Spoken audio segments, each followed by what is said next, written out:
الحمد لله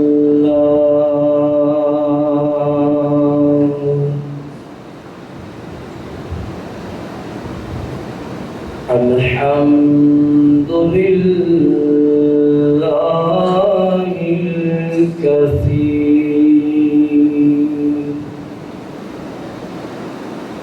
والصلاة والسلام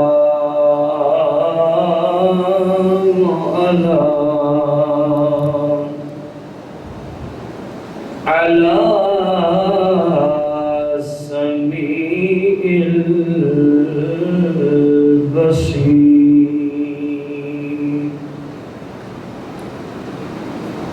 وعلى آله وأصحابه وأزواجه وعلماء أهل السنة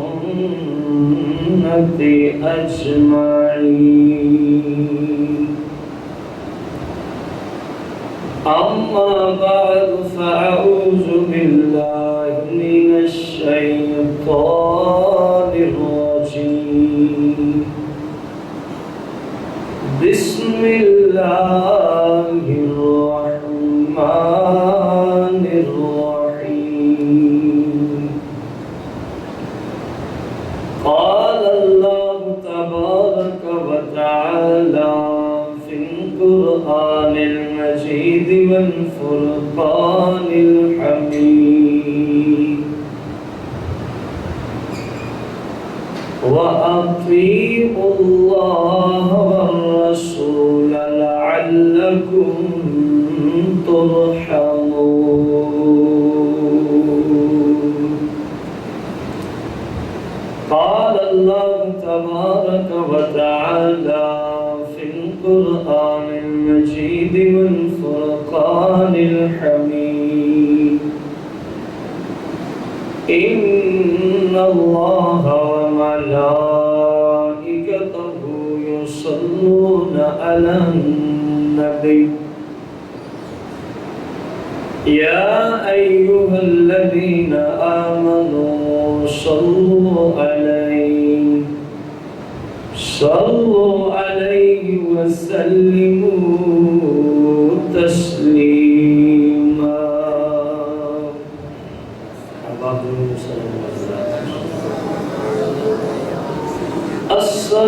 الصلاة والسلام عليك يا رسول الله. الصلاة والسلام عليك يا سيدي يا حبيب الله. الصلاة والسلام عليك يا سيدي يا عالم ما كان وما يكون. الصلاة والسلام عليك يا سيدي يا مختار للعالمين.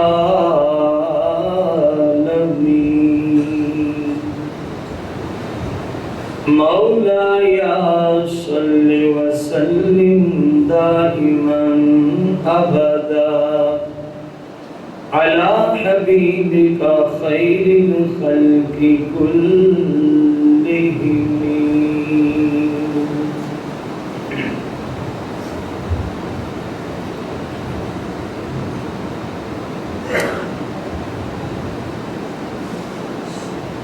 حمد و صلاة کے بعد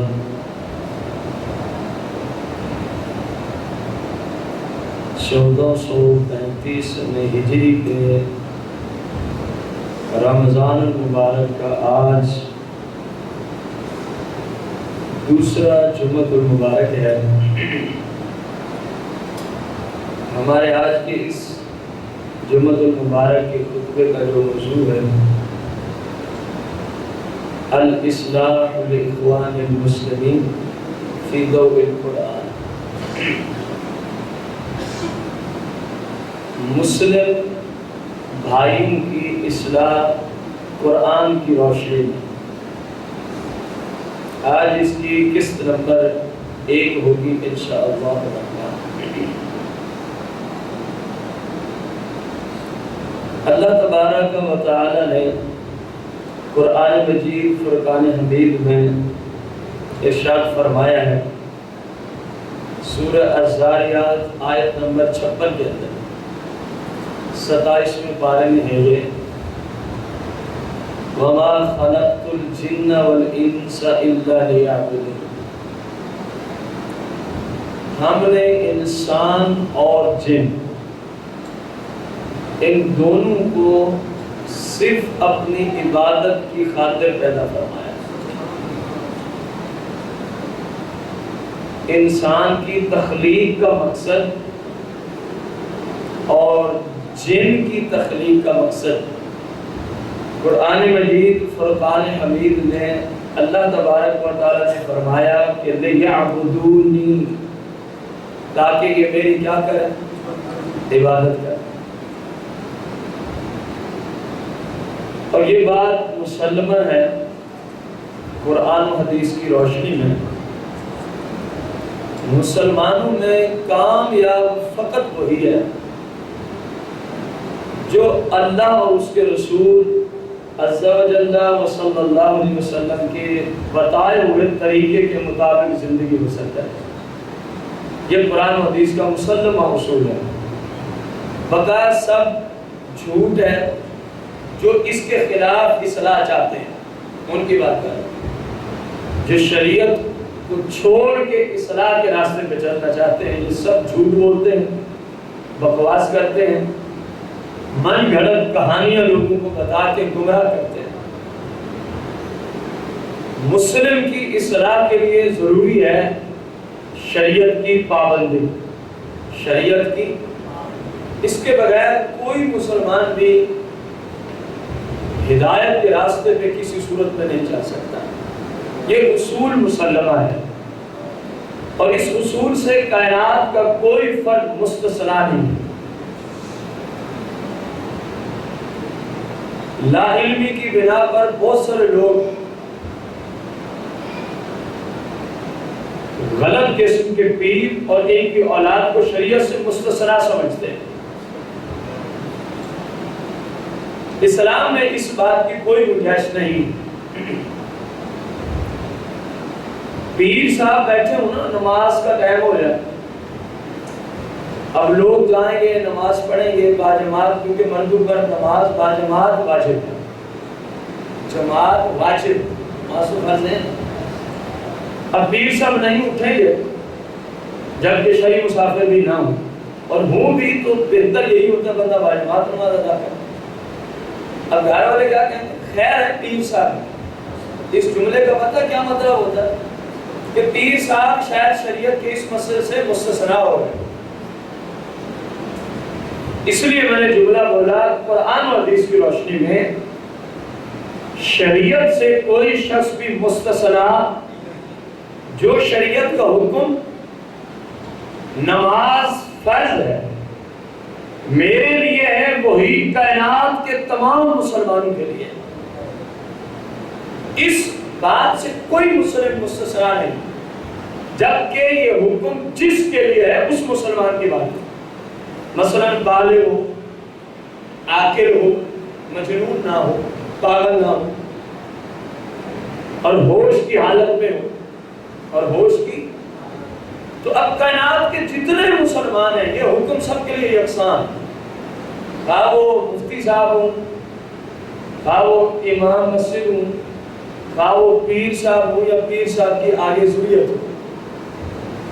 باقی لوگوں کو تو پتہ ہی ہے کہ سبھی کے لیے شریعت ہے، ان لوگوں کے لیے بعض لوگ ڈنڈی مارتے ہیں، خیر ہے یہ پیر صاحب ہی تھے، پیر صاحب ہوں یا کائنات کا کوئی فرد ہو، اسلام سبھی کے لیے یکساں۔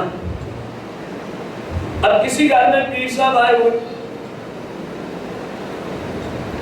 اس گھر کی خواتین پیر صاحب کے سامنے بے پردہ اور باقاعدہ طور پہ پیر صاحب کو دبا رہی ہیں، باقاعدہ طور پہ پیر صاحب جو اس کی آن اور ضروریت کو کیا کر رہی ہیں۔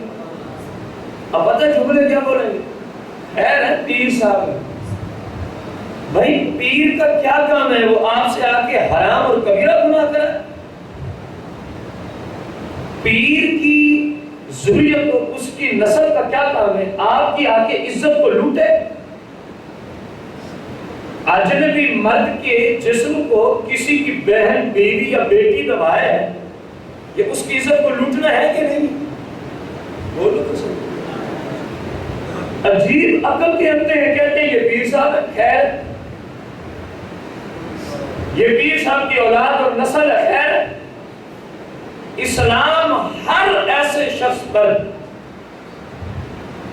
اعلیٰ درجے کی لعنت بھیجتا ہے۔ کیا بھیجتا ہے؟ جو اسلام کو توڑے وہ اللہ کی رحمت سے دور ہوتا ہے، وہ اللہ کی رحمت سے۔ مجھے نہیں سمجھ آئی کہ یہ اگر پیری مریدی ہے تو پھر ہندو کے پیروں میں ان کے جو پیروکار جن کی ابتلا کی جاتی ہے، یہودیت اور عیسائیت میں جن کی ابتلا کی جاتی ہے، ان میں اور ان مسلم پیروں میں پھر کیا فرق ہے؟ مجھے اس بات کی سمجھ نہیں۔ جو وہ کرتے ہیں وہی یہ کرتے ہیں۔ جو ہندوؤں کا پیشوا ان کی عزتوں کو لوٹتے ہیں، عیسائیوں کے پیشوا ان کی عزتوں سے کھیلتے ہیں، اسی طرح اگر ایک بندہ اپنے آپ کو مسلمان کہلانے کے باوجود مسلمان کی عزت سے کھیلے تو اس میں اور یہودیت کے کردار میں کوئی فرق ہے؟ اس میں اور عیسائیت کے کردار میں کوئی فرق ہے؟ اسلام سبھی کے لیے برابر ہے، اسلام سبھی کے لیے، اور بندہ تب کامیاب ہو سکتا ہے جب اس کا نعرہ یہی ہو، اسلام بس اسلام۔ نعرہ کیا ہو؟ اسلام بس۔ جو اس کو توڑے ہم اس کو توڑ دیں، جو اس سے ملے بھلے وہ ہمارا کچھ بھی نہ لگتا، وہ ہمارا حقیقی بھائی ہے، وہ ہمارا حقیقی۔ اسلام بس اسلام، مسلمان کا یہ نعرہ ہو، اسلام بس۔ تحریک بس تحریک کا نعرہ غلط ہے۔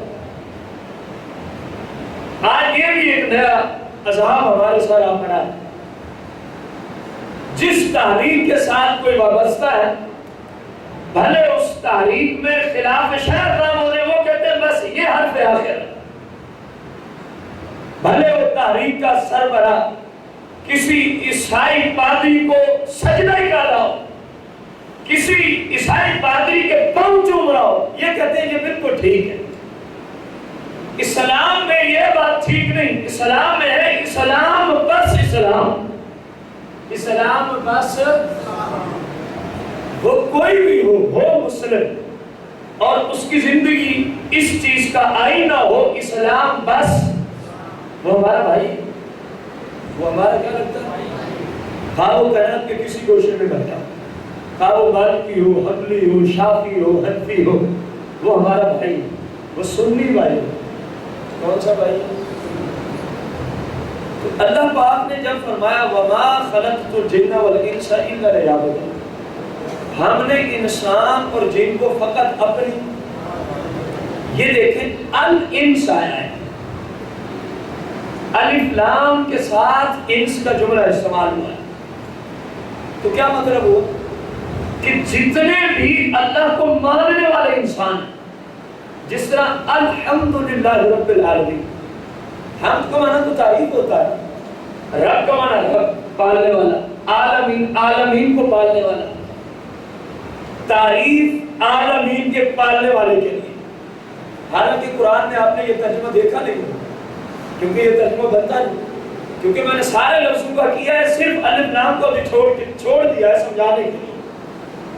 حمد کا معنی ہے تعریف، للہ لام جو آ رہا ہے کے لیے، اللہ کے لیے، رب العالمین کون سا اللہ جو تمام جہانوں کا پالنے اس کے لیے تعریف ہے.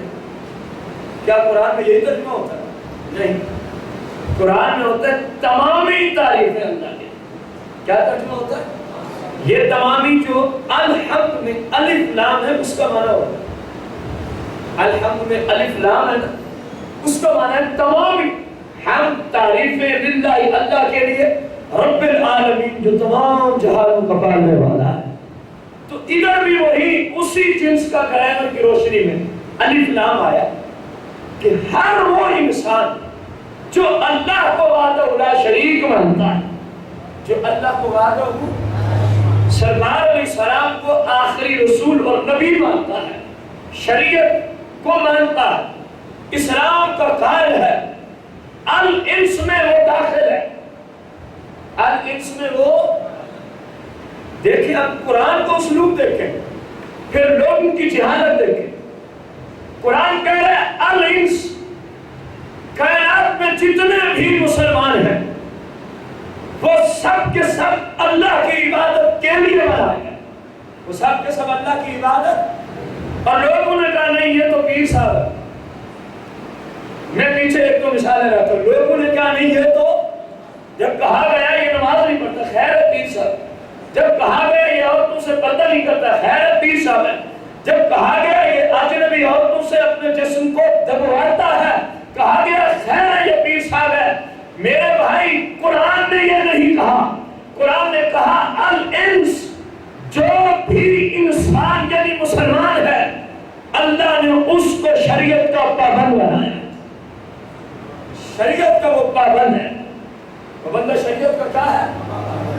کوئی بھی ہو شریعت سے مستثنا ہو سکتا. تو معلوم ہوا جو لوگ یہ نعرہ لگاتے ہیں وہ قرآن کے خلاف، جن کا یہ نعرہ خیر پیر صاحب ہے، ایسے شیطان کو تو گھر میں لے آنے کی بھی شرم اجازت نہیں. تو اس کو پیر بنائے ہوئے. جو اسلام کو توڑ رہا ہے وہ تمہارا کیسا مرشد ہے پتا ہے نا آپ کو؟ ارشد یرشد ارشاد فهو مرشد. اس میں فاعل کا صیغہ ہے مرشد. ارشد کا معنی ہے نیکی کا راستہ دکھانے والا، ہدایت کا راستہ دکھانے والا. مرشدون اس میں فاعل والا معنی کریں گے جو شریعت کا راستہ دکھانے والا ہو، جو شریعت کی طرف رہنمائی کرنے والا ہو. یہ مرشد کا لغوی معنی ہے. بہت تو کرو جو اپنے لغوی معنی سے ہی ہٹ گیا، ہم اس کو سب کچھ سمجھ کے بیٹھے. خطا ہے کہ نہیں؟ غلطی ہے کہ نہیں؟ بولو تو صحیح. میرے بھائیوں جس میں بھی ہے، ہم نے کسی کا نام تھوڑی لیا، جس میں بھی ہے. ابھی عرض کیا کہ اسلام سبھی کے لیے برابر ہے. اب یہ غلطی جس میں پائی جائے، بھلے وہ کوئی بھی ہو، وہ غلط ہے. وہ کیا ہے؟ وہ پیر بھی غلط، اس کے مرید بھی غلط، اس کو مانے وہ بھی غلط. پیر کبھی بھی خلاف شرع کام کرتا. کوئی بھی انسان مسلمان ہے، پیر کی تو ذمہ داری زیادہ ہے. اسی طرح پھر امام مسجد کی اس سے بھی ذمہ داری زیادہ ہے. پھر اگر ساتھ کو آنے میں دیں گے تو مزید بڑھ گئی. اگر وہ لوگوں کو فتویٰ بھی دیتا ہے، مفتی ہے، تو ان سب سے اس کی ذمہ داری بڑھ گئی کہ سب سے بڑا پیر یہی ہوتا ہے. سب سے بڑا پیر ہی. لوگوں نے جہالت کی طرف پیر مریدی کو دھکا دیا نا. اسلام تو نہیں کہہ. اسلام میں تو پیر کی تعریف یہی کہ جو اسلام کی طرف آپ کی رہنمائی کرے، جو اسلام کی طرف آپ کی. اسی لیے تو سیدنا امام اعظم اور امام شافعی رضی اللہ عنہما کا فرمان عالی شان ہے، اگر باعمل علماء حق اللہ کے ولی نہیں ہیں تو فرمایا کائنات میں پھر کوئی ولی ہو ہی نہیں سکتا. کائنات میں پھر کوئی ولی باعمل علماء حق کا اگر اللہ کے ولی نہیں ہے تو فرمایا پھر کائنات ولایت سے خالی ہے. پھر کائنات ولایت سے. یہ ہمارے مذہب کے ائمہ کا فرمان عالی شان جن کی ہم فقہ میں پیروی کرتے ہیں. پورا بارڈی چاروں کی پیروی کرتے ہیں. ان میں سے دو کا فرمان آپ کے سامنے رکھا. تو اسلام بس اسلام. ہم کسی اور بات کے قائل نہیں. ہم صرف اسلام کے اصولوں کے قائل ہیں. جو ایک کے مطابق چلے وہ ٹھیک ہے، جو ایک کو توڑے بھلے ہمارے گھر کا فرد ہے، بھلے ہم خود ہیں، بھلے ہماری تحریر کا فرد ہے، بھلے ہماری سیاسی پارٹی کا کوئی فرد ہے وہ غلط ہے، وہ کیا ہے؟ آج اس اصول کو لوگوں نے چھوڑ دیا ہے، بھلے کوئی کتنا بڑا ظالم ہے کہتے ہیں چلو خیر ہے میری قوم کا ہی ہے، کوئی کتنا بڑا دھرندہ ہے خیر ہے تو میری سیاسی تحریک کا ووٹ اسی کو جا کے دے۔ تو بھائی صاحب قیامت کے دن اس کا بھی جواب دینا پڑے گا کہ ظالم کے حق میں گواہی دی تھی کہ یہ اچھا انسان ہے۔ ووٹ یہی ہے نا کہ کسی کے حق میں گواہی دینا کہ ہماری نگاہ میں یہ اچھا انسان ہے، یہ کسی کا حق کھاتا، جس طرح اس کو حکومت کہے گی یہ اسی طرح، جس غریب کا اس کے پاس حق آئے گا وہ اسی طرح ان تک پہنچائے گا، کسی پر ظلم نہیں کرے گا، کسی کے ساتھ زیادتی نہیں کرے گا۔ ووٹ دینا اس بات کی گواہی ہوتی ہے، ووٹ دینا اس بات کی کیا ہوتی ہے کہ ہماری نگاہ میں ہمارے علاقے میں اس سے اچھا پرہیزگار انسان ہی کوئی نہیں ہے۔ اب یہ پوچھا جائے گا تو نے کس کو پرہیزگار سمجھا تھا؟ جو شرابی تھا؟ تو نے کس کو پرہیزگار سمجھا تھا؟ جس کی شکل یہودیوں جیسی تھی؟ تو نے کس کو پرہیزگار و متقی سمجھا تھا؟ جو غریبوں کے ظلم و ستم کیا کرتا تھا؟ تو نے کس کو پرہیزگار و متقی سمجھا تھا؟ جو غریبوں کے فنڈوں سے اپنی گاڑیاں، کوٹھیاں، پلاٹس اور بینک بیلنس بڑھایا کرتا تھا؟ تیرے نزدیک یہ متقی شخص تھا، یہ عادل شخص تھا؟ کہ سوال ہوگا جواب دینا پڑے، تماشا نہیں ہے کسی فاسق و فاجر کو کہنا ہمارے نزدیک بڑا عادل انسان ہے۔ آپ کہیں گے بالکل ملتا نہیں، تو کس نے کہا ووٹ دو؟ کون سا کوئی فرض ہے آپ پہ ووٹ دیں؟ آج آگے آپ یہی کہیں گے پھر اچھا بندہ ملے گا ووٹ ہی نہ دو۔ میں نے اپنی زندگی میں آج تک ایک ووٹ بھی کسی شخص کو نہیں ڈالا اپنی زندگی میں، حالانکہ شریعت کی روشنی میں ہر بندے کو ووٹ ڈالنے کی اجازت نہیں ہوتی۔ شریعت کی روشنی میں اگر آج ووٹ ہوتے ہیں، بادشاہ مملکت کے چناؤ ہوتا ہے شریعت کی روشنی میں، تو اس میں صرف علماء اور مفتیوں کو اجازت ہے بس، اور وہ بھی جو ان میں پرہیزگار و متقی ہوتے ہیں۔ آپ دیکھو خلفاء اربعہ کو جب بھی ان میں کچھ سلیکٹ ہوا ایسے ہی ووٹنگ، ان کے جو سب سے ماہرین شریعت تھے، اور اسلام کی روشنی میں ووٹ دینے کی صرف ایسے لوگوں کو اجازت ہوتی ہے۔ پتہ ہے کیوں اتنی سخت شریعت نے یہ اصول رکھا؟ اگر اس اصول پہ کسی کو سلیکٹ کیا جائے گا تو پھر وہ فاسق و فاجر نہیں ہوگا، پھر وہ ظالم و درندہ نہیں ہوگا، پھر وہ کفر کے سامنے سجدہ نہیں ہونے والا نہیں ہوگا، وہ پھر مجاہد اسلام ہی آئے گا جو ہر حال میں اسلام بس اسلام کا نعرہ لگائے، اسلام بس اسلام کا۔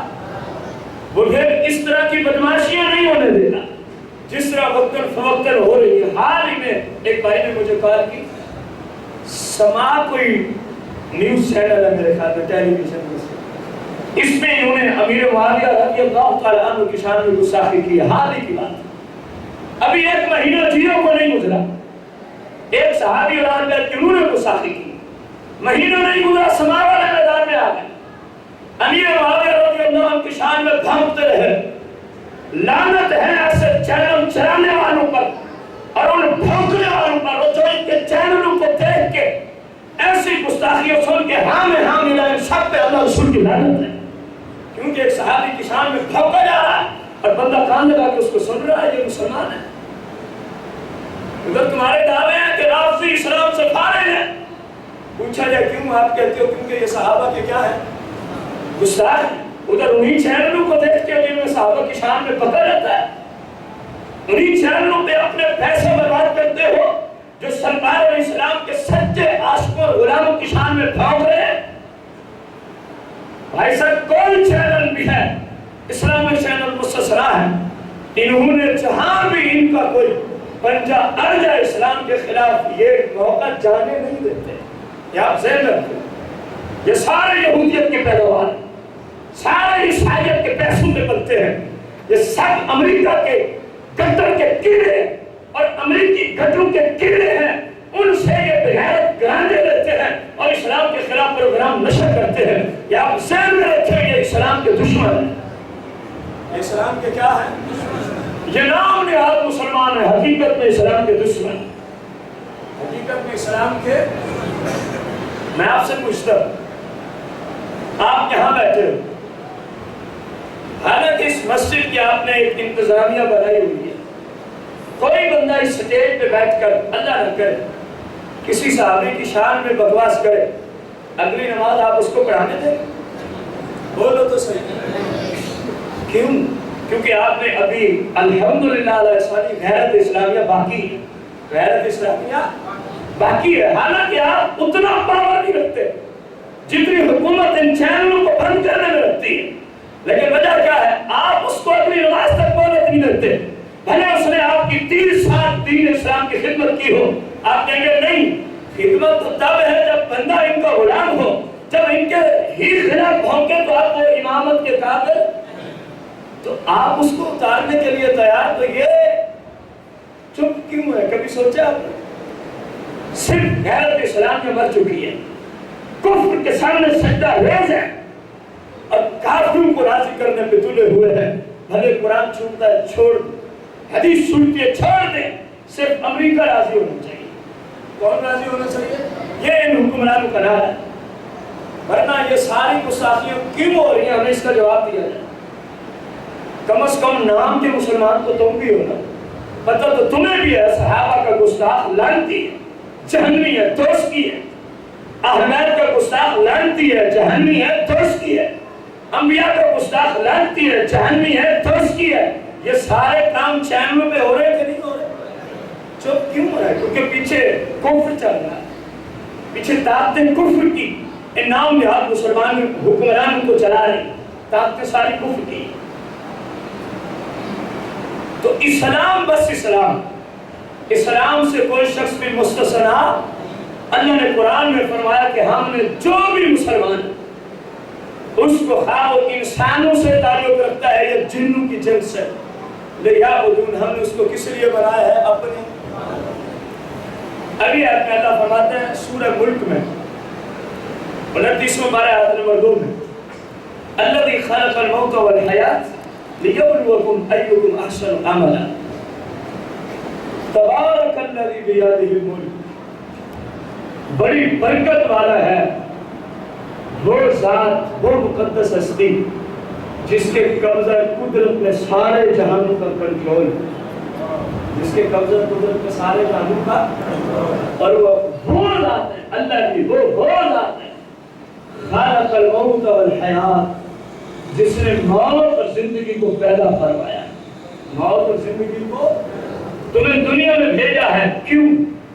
فرمایا لیبلوکم ایکم احسن عملا، اللہ تمہیں دنیا میں بھیج رہا، تھوڑے سے سانس جینے کے لیے دے رہا، کیوں؟ لیبلوکم، تمہاری آزمائش کرنا چاہتا ہے، تمہیں چڑھنا چاہتا ہے، ایکم احسن عملا، کہ دنیا میں آنے کے بعد چھوٹی سی زندگی تمہیں دوں گا، پھر دیکھوں گا تم میں سے اچھے اعمال کون کرتا ہے۔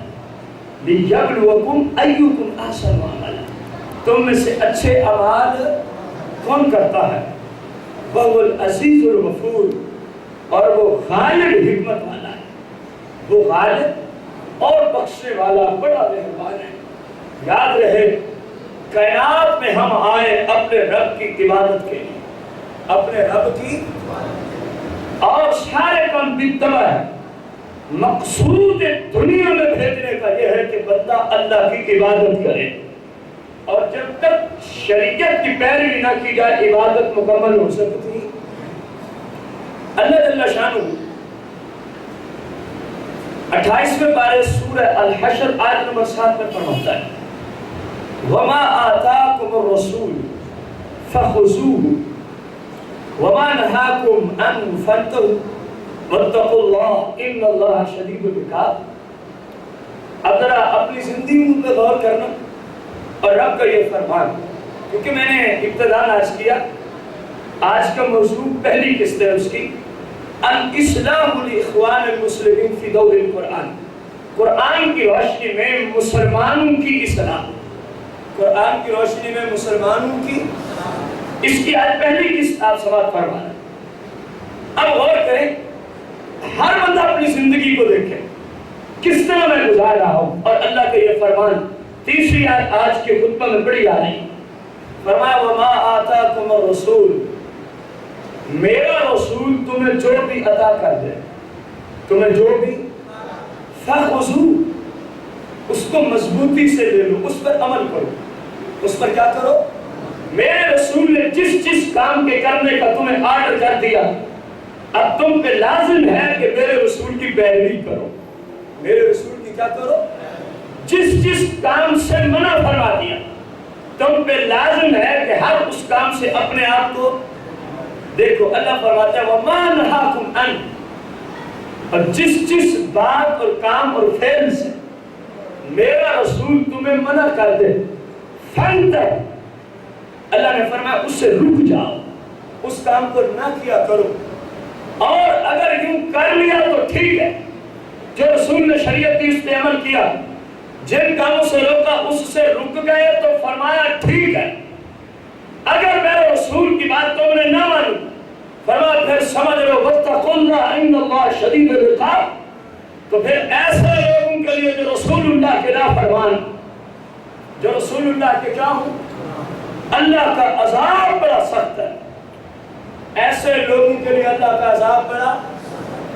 اب اس آیت کو سننے کے بعد میں بھی اور آپ بھی، اور یہ ہماری آواز کائنات کے جس جس کونے تک پہنچے، تمام مسلمان ذرا غور سے سوچے قرآن کیا کہہ رہا ہے اور میں کس طرز کی زندگی بسر کر رہا ہوں۔ میرے بھائی، ہمارے پاس اسلام میں قرآن سے مقدس، قرآن سے زیادہ معتبر، قرآن سے زیادہ فضیلت والا کوئی ماخذ اسلامیہ نہیں جو ہم آپ کے سامنے رکھ سکے۔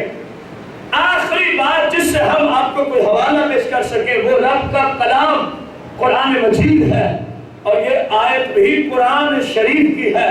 فرمایا میرا رسول جس جس کام کے کرنے کا تمہیں کیا دے، بولو تو صحیح، قرآن کا ترجمہ سارے کر لو، میرا رسول جس جس کام کے کرنے کا تمہیں، تو اس کو کر گزرو، اس کو کیا کرو، اور میرا رسول وَمَا نَهَاكُمْ عَنْهُ فَانْتَهُ، جس جس گندے کام سے تمہیں روک دے، تم نے اس کام سے اپنے آپ کو، اگر یوں کر لیا تو جنت تمہارا مقدر، اور اگر یہ نہ ہوا تو فرما وَاتَّقُوا اللَّهَ، پھر اے رسول کے نافرمانو اللہ سے ڈرو، اے رسول اللہ کے نافرمانو اللہ سے۔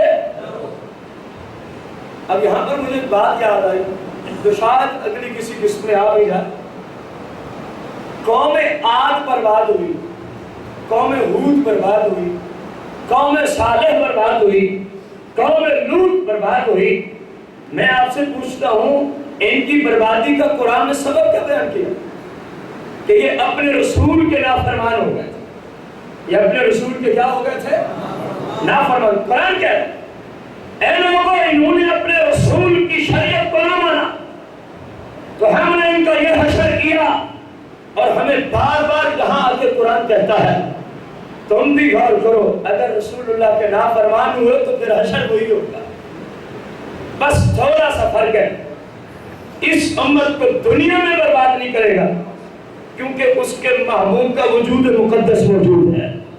قرآن کہہ رہا ہے کوئی حدیث کو نہ مانے، منکرین حدیث بہت سارے پیدا ہو گئے، اب قرآن کا منکر کم از کم مسلمانوں میں پھیلا نہیں ہے، تو اپنے آپ کو مسلمان بھی کہے اور قرآن کو نہ مانے۔ ہاں ایسا گروہ ہے جو کہتے ہیں ہم اعلیٰ درجے کے مسلمان ہیں لیکن حدیث کے منکر، حدیث کے کیا ہے؟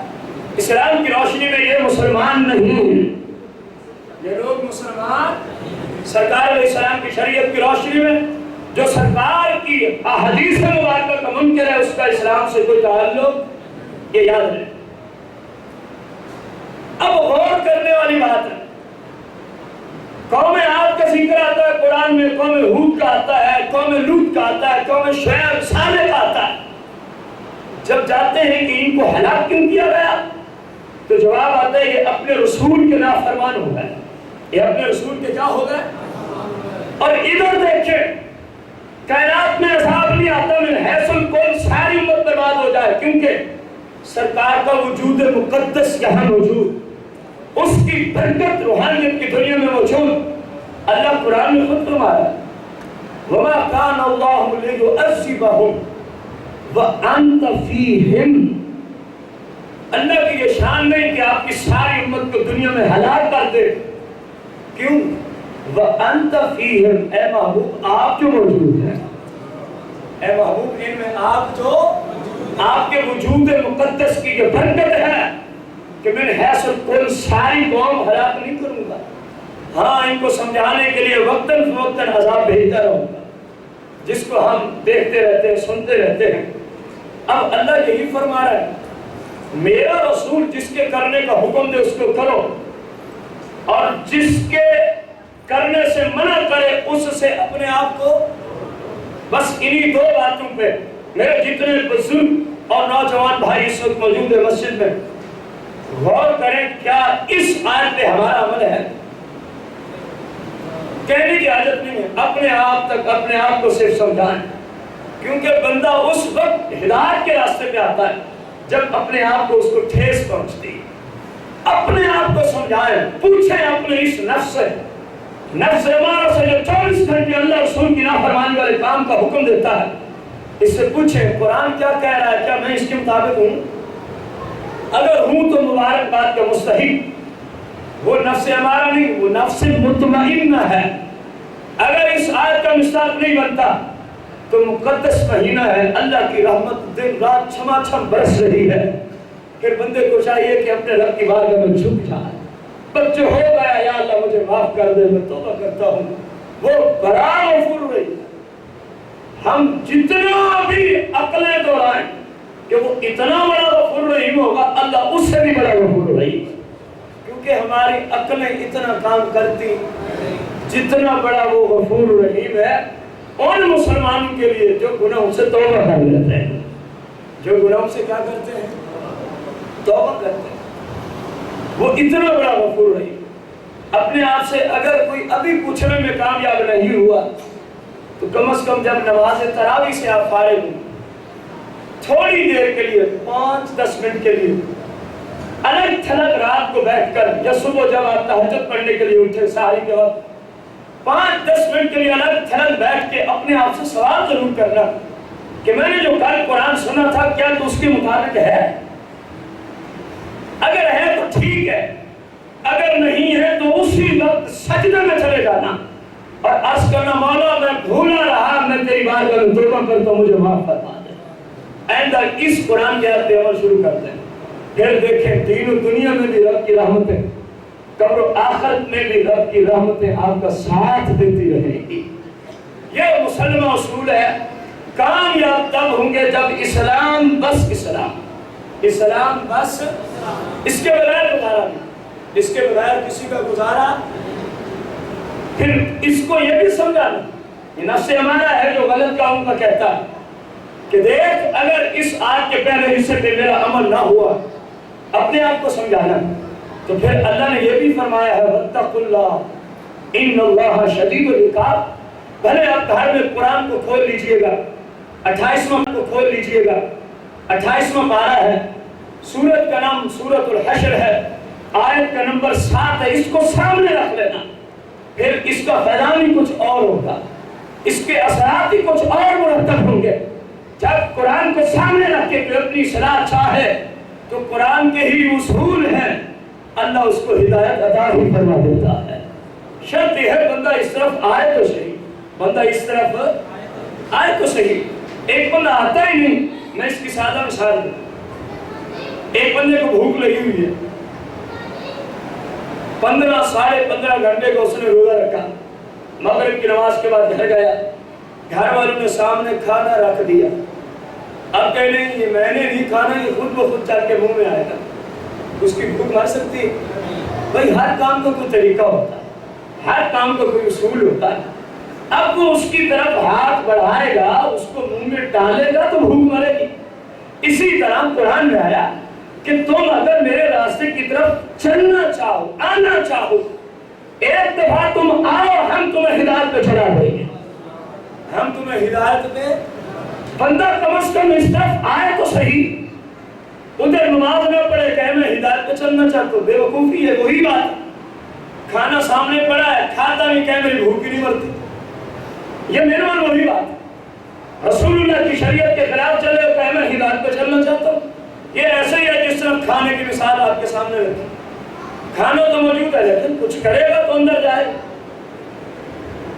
اگر اصول کے مطابق ہوں تو مبارکباد کا وہ بندہ مستحق، اگر نہ ہو تو پھر اس کو کیا کرنا چاہیے رب کی بارگاہ میں؟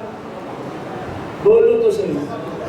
میں قرآن عرض کر رہا ہوں، اس کے بغیر اس کے سوا کوئی اور ہمارے پاس بڑی کتاب نہیں ہے جو ہم آپ کی صلاح کے لیے آپ کے سامنے لے آئیں اور آپ کو کہہ بھی ہیں گھر جا کے قرآن کھولیں، 28واں پارہ ہے، سورہ حشر ہے، آیت نمبر 7 ہے، دیکھیں اللہ یہی فرما رہا ہے جو میں پڑھ رہا ہوں آپ کو وہی یہی آیت ملے گی کہ جو میرا محبوب فرما دے اس کے مطابق تم نے کرنا ہے، جس چیز سے روک دے میرا محبوب اس کام سے تم نے، پھر تو ٹھیک ہے۔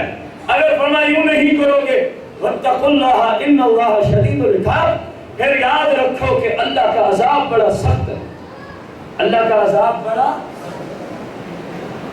چوتھی آیت مبارکہ الْإِصْلَاحُ لِإِخْوَانِ الْمُسْلِمِينَ فی ضوء القرآن قسط نمبر 1 میں چوتھی قرآن کی آیت اللہ فرما رہے ہیں وَمَنْ يَعْصِ اللَّهَ وَرَسُولَهُ وَيَتَعَدَّ حُدُودَهُ يُدْخِلْهُ نَارًا خَالِدًا فِيهَا وَلَهُ عَذَابٌ مُهِينٌ۔ چوتھا پارہ ہے، سورہ نساء ہے، آیت نمبر 14۔ پارہ کون سا ہے؟ بولنے نہیں ہے، چوتھا پارہ۔ سورت کا نام کیا ہے؟ النساء۔ آیت نمبر کیا ہے؟ 14۔ آیت نمبر گھر جا کے دیکھ لینا اللہ کیا فرما رہا ہے، وَمَن، اور جو بھی، من مسئولہ ہے، ہماری وہ پہلی توحید والی بات دہراتے بعد میں کہ اسلام سے کوئی مستثنا نہیں ہے، اسلام سے کوئی شخص مستثنا، پیر ہو، پیر کی اولاد ہو، مولانا صاحب ہو، مفتی صاحب ہو، کوئی بھی اسلام سے مستثنا۔ دیکھو رب نے وہی اسلوب رکھا پہلی آیت میں بھی، اب چوتھی میں بھی وہی ہے، فرمایا وَمَن، من موصولہ ہے، عمومیت کا تقاضا چاہتا ہے، جو انسان بھی، کیا معنی ہے؟ جو انسان بھی، نہ کوئی قومیت کا لحاظ ہے، نہ کوئی امیر غریب کا لحاظ ہے، نہ کوئی عربی اجمی کا لحاظ ہے، نہ کوئی بڑے چھوٹے کا لحاظ ہے، نہ کوئی عہدوں کا لحاظ ہے، نہ کوئی پیر مرید کا، ایک ہی لحاظ ہے، ہو مسلمان۔ کیا ہو؟ جو مسلمان بھی یعصِ اللَّهَ وَرَسُولَهُ، اللہ کی نافرمانی کرے، وَرَسُولَهُ، اور اللہ کے رسول کی نافرمانی، جو مسلمان بھی اللہ کی نافرمانی کرے اور اللہ کے رسول کی، وَيَتَعَدَّ حُدُودَهُ، اور جو مسلمان بھی اللہ کی بنائی ہوئی حدوں کو کراس کرے۔ رمضان المبارک کے مہینے میں مسلم پہ حد ہے، اگر وہ شریعت کی روشنی میں شرعی معذور نہیں تو وہ رمضان کا روزہ رکھے، یہ حد ہے۔ یہ مسلم پہ کیا ہے؟ اب جس نے نہ رکھا اس نے حد سے تجاوز کیا، اس نے حد کو توڑ ڈالا۔ ایک مسلمان جو عقل مند بھی ہو، بالغ بھی ہو، ہوش کی حالت میں بھی ہو، 24 گھنٹوں میں اس پہ کتنی نمازیں فرض ہیں؟ یہ اللہ کی طرف سے حد ہے۔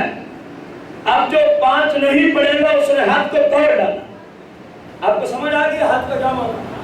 اب فرمایا وَمَن يَعْصِ اللَّهَ وَرَسُولَهُ، جو مسلم بھی اللہ کی نافرمانی کرے، اللہ کے رسول کی نافرمانی، وَيَتَعَدَّ حُدُودَهُ، اور اللہ کی شریعت کی حدود کو توڑے، شریعت کی بنائی حدود کو توڑے، يُدْخِلْهُ نَارًا خَالِدًا فِيهَا، ایسے مسلم کو اللہ جہنم میں داخل فرمائے گا۔ حدیث کو ضعیف کہہ کے تو بندہ جان چھڑا لیتے ہیں، اب قرآن کو کیسے ضعیف کہا جائے؟ کیونکہ بے لگام جو پیدا ہو گئے، حدیث کا لغوی معنی نہیں آتا، یہ بات اس کو آتی ہے حدیث ضعیف، شرم و حیا ختم ہو گئی، اللہ رسول کا خوف ہی جاتا ہے۔ اور بھائی چلو اسی سے پوچھتے ہیں اس کو کیا کہے گا تو؟ اگر تو نے اس کو بھی یہی کہا تو فوراً کافر، کیونکہ قرآن کو من گھڑت کہنے والا کافر ہوتا ہے۔ قرآن کو من گھڑت کہنے والا کون ہوتا ہے؟ قرآن کیا کہہ رہا ہے؟ جس مسلمان نے بھی، اب دیکھو جس کے اندر سارے مسلمان آئے کہ نہ، کسی کو شریعت چھوڑتی تو نہیں، یہ تو نہیں آیا کہ باقی سارے اس طرح ہیں، پیر صاحب مستثنا ہے، یہ تو نہیں ہے کہ وہ نماز نہ بھی پڑھے خیر، قرآن میں ایسا کہیں ملتا، یہ تو نہیں ہے سارے مسلمانوں کے لیے داڑھی شریعت کے مطابق رکھنا ضروری ہے، پیر صاحبوں تو خیر ہے، قرآن میں ایسا اصول ملتا کہیں یہ نہیں ملتا کہ سارے مسلمانوں کے لیے اجنبیات کو صرف پردہ فرض ہے، پیر جب پیر کی نسل ہو تو پردہ اٹھ جائے، یہ حکم کہیں سے ہمیں ملتا؟ قرآن تو ایک ہی اصول دیتا ہے، جو بھی مسلمان ہے اس کے لیے یہ اصول ہے، اس کے لیے یہ، تو جو ان اصولوں کو توڑے وہ خود فاسق و فاجر ہے، تمہارا مرشد کیسے ہو گئے؟ وہ خود جہنم کا مستحق ہے، تمہارا پیر کیسے ہو گئے؟ اور کرو میرے بھائیو، قرآن ہے، قرآن اللہ نے کتنا بہترین اسلوب رکھا ہے، لیکن اس کے لیے جو سمجھنے اور ہدایت پانے کی غرض سے سیکھے اس کو یہ آیت ہی کافی ہے۔ فرمایا وَمَن يَعْصِ اللَّهَ وَرَسُولَهُ وَيَتَعَدَّ حُدُودَهُ يُدْخِلْهُ نَارًا خَالِدًا فِيهَا، جو بھی اللہ کا حکم نہ مانے، اللہ کے رسول کا حکم جس طرح اللہ نے کہا اس طرح نہ کرنا، اسی کو کہتے ہیں نا اللہ کی نافرمانی۔ بولو تو صحیح، شاید کسی کو سمجھ نہیں آ رہی ہو کہ اس کا تو یہ مطلب ہے کہ بندہ شریعت کا منکر ہو، بھائی یہ مطلب نہیں۔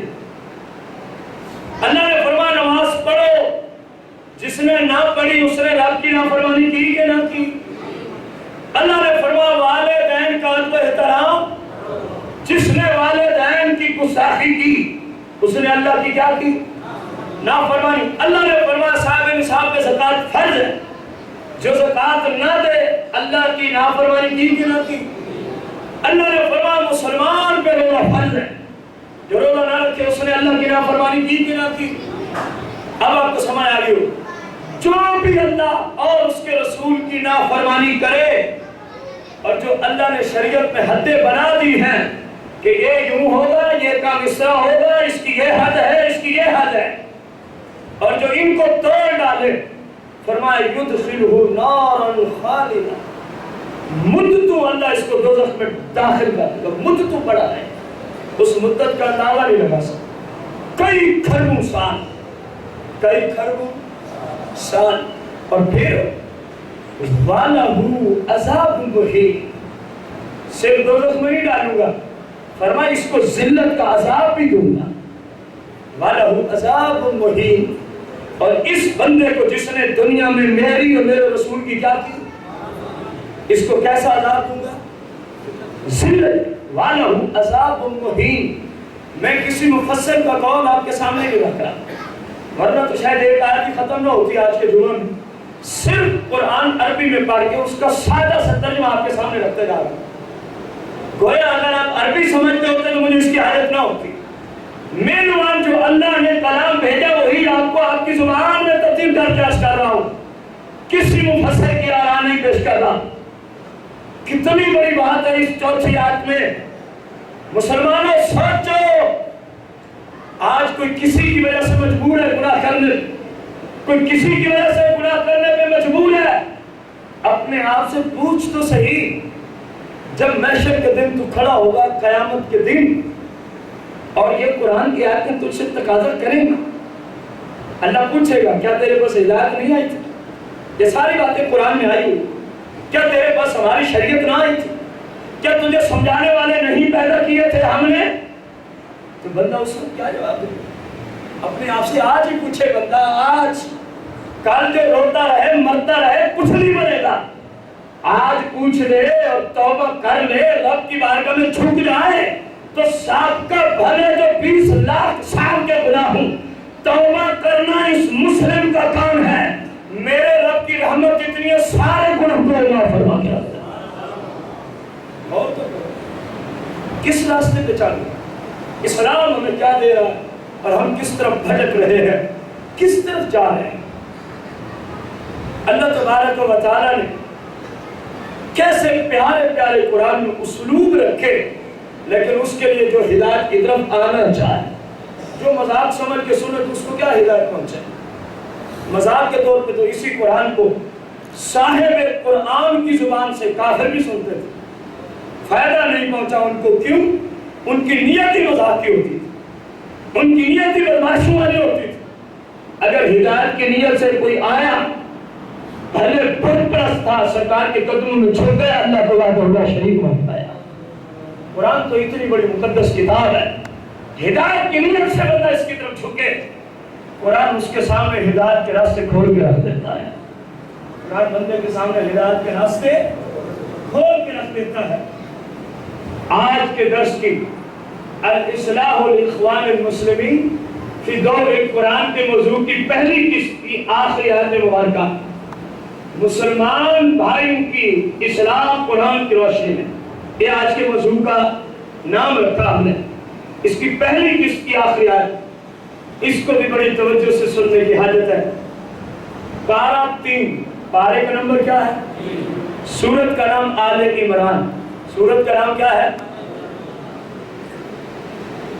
اور آیت کا نمبر ہے 25، آیت کا نمبر کیا ہے؟ غور کرنا۔ فَكَيْفَ إِذَا جَمَعْنَاهُمْ لِيَوْمٍ لَا رَيْبَ فِيهِ، اللہ فرما رہے ہیں وہ کیسا دن ہوگا، وہ کیسی حالت ہوگی؟ اِذَا جَمَعْنَاهُمْ، جب ہم ساری مخلوق کو اکٹھا کریں گے، ساری مخلوق کو اولین سے لے کر آخرین تک۔ فَكَيْفَ إِذَا جَمَعْنَاهُمْ، اے محبوب وہ گھڑیاں کیسی ہوں گی، اے محبوب وہ نظام اور حالت کیسی ہوگی؟ کون سی؟ اِذَا جَمَعْنَاهُمْ، جب ہم اپنی ساری مخلوق کو اکٹھا کریں گے، لِيَوْمٍ لَا رَيْبَ فِيهِ، ایسے دن میں جس کے واقع ہونے میں کوئی شک نہیں ہے۔ قیامت کے دن مراد ہے۔ کون سا دن مراد ہے؟ اور اکٹھا کرنے سے مراد محشر کے دن جو ہم اکٹھے ہوں گے، وہ دن قرآن میں مراد لیا جا رہا ہے۔ اللہ فرما رہے ہیں وہ کیسی حالت ہو جب سارے ایک میدان میں کھڑے، جب سارے لوگ ایک ہی، اور ذبح کرنے والی بات نفس امارہ کو تو آگے فرمائی گئی۔ نفس امارہ ایسی باتوں سے ہی ذبح ہو سکتا ہے اگر کوئی بندہ ان پہ عمل کرے۔ اب غور کرنا، آج میں اگر کوئی جرم کروں، لوگوں سے چھپ کے کرتا ہوں، اور یہ ذہن ہوتا ہے کہیں لوگ نہ دیکھ لیں کیونکہ میں ان کا امام ہوں، یہ میرے مجھ سے متنفر ہو جائیں گے، نماز نہیں پڑھیں گے، یہ کریں گے، وہ کریں گے، کوئی باپ سے چھپتا ہے، کوئی ماں سے چھپتا ہے، کوئی کسی سے چھپتا ہے۔ اللہ کا قرآن سنو بھائیو، اللہ فرما رہا ہے کیسی ہوگی وہ حالت جب ان سب کو ہم ایک ہی میدان میں، پھر کیا کہیں گے؟ وَوُفِّيَتْ كُلُّ نَفْسٍ، اور ہم پورا پورا عطا کریں گے، پورا پورا، کل نفس، ہر ایک شخص کو، ہر ایک کیا عطا کریں گے؟ ما کسبت، اس نے زندگی میں جو بھی کیا ہوگا، ما موصول ہے، جس طرح آتا ہے لہو ما فی السماوات والارض، یہ مال وہی یہاں آیا کہ جو کچھ زمینوں میں ہے، آسمانوں میں ہے، ماں یہ جو کچھ والا من یہ اللہ کا ہے۔